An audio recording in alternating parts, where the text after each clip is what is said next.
তুফান তো আসবে খুব তাড়াতাড়ি ইনশাল্লাহ। তুফান 2 প্ল্যান করেই তুফান 1 লেখা হয়েছে। মানে আমি শুধু এতটুকু বলবো, তুফান 1 হলো জাস্ট ট্রেলার, তুফান 2 হলো আসল সিনেমা। তো তুফান পোষ মানে না, পোষ মানায়। তো আমার সিনেমা নিয়ে যদি কেউ নেগেটিভ কথা বলে উদ্দেশ্যপূর্ণভাবে, দর্শক বলবে, দর্শকের ভালো না লাগলে বলবে ভালো লাগে নাই, খারাপ লাগা বলবে, বলতেই পারে, দর্শকের সে রাইট আছে।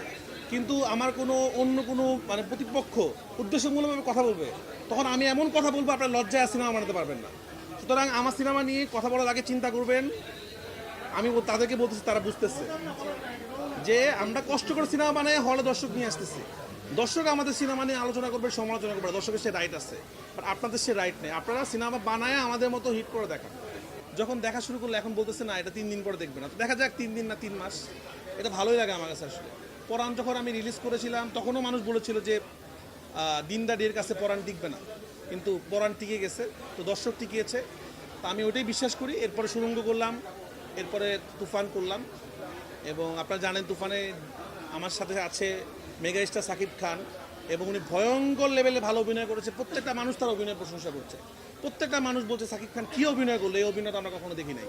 এবং চঞ্চল চৌধুরী, ফজলুর রহমান বাবু, মিশা সদগর, সৈয়দুজ্জামান সেলিম, গাজী রাকায়াত, তারপরে সালাউদ্দিন লাবলু, মানে কে নাই আসলে।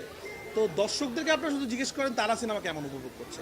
তো আমাদের আসলে আমার মনে হয় সবার এটাই করা উচিত। এই যে সিনেমার উৎসব শুরু হয়েছে, এই উৎসবটা শুধু লাস্ট ছিল সুরঙ্গ আর প্রিয়তমার সময়, এর আগে ছিল পরাণ হওয়ার সময়।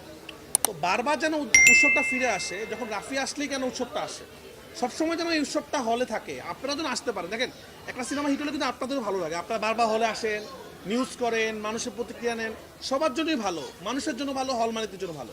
তো আমরা আসলে একজন আরেকজনের পিছনে না লেগে, দর্শক এখন খুবই পরিষ্কার, দর্শক সব বুঝতে পারে। দর্শক বুঝতে না পারলে দর্শক এই সিনেমা হাউসফুল ছুটতো না।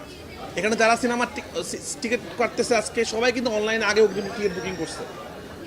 এবং আপনারা সবাই কাউন্টারে যে কথা বলেন কোন সিনেমার টিকিট নাই, 3 দিন 4 দিন 5 দিন, তারপর আপনারা নিউজ করেন। তো প্লিজ আপনারা আপনাদের সামনেও, আপনারা তো সাধারণত বিভ্রান্তিকর নিউজ তো আপনাদের সামনেই বলে, তখন আপনারা কথা বললেন যে দরকার কি, যে সিনেমাটা ভালো সেই সিনেমা ভালো হোক। আর আমি সবাইকে বলবো আরও যে সিনেমাগুলো আছে সিনেমাগুলো দেখেন। প্রতিটা ডিরেক্টর কষ্ট করে সিনেমা বানাইছে, তাদের সিনেমাগুলো সবার দেখা উচিত।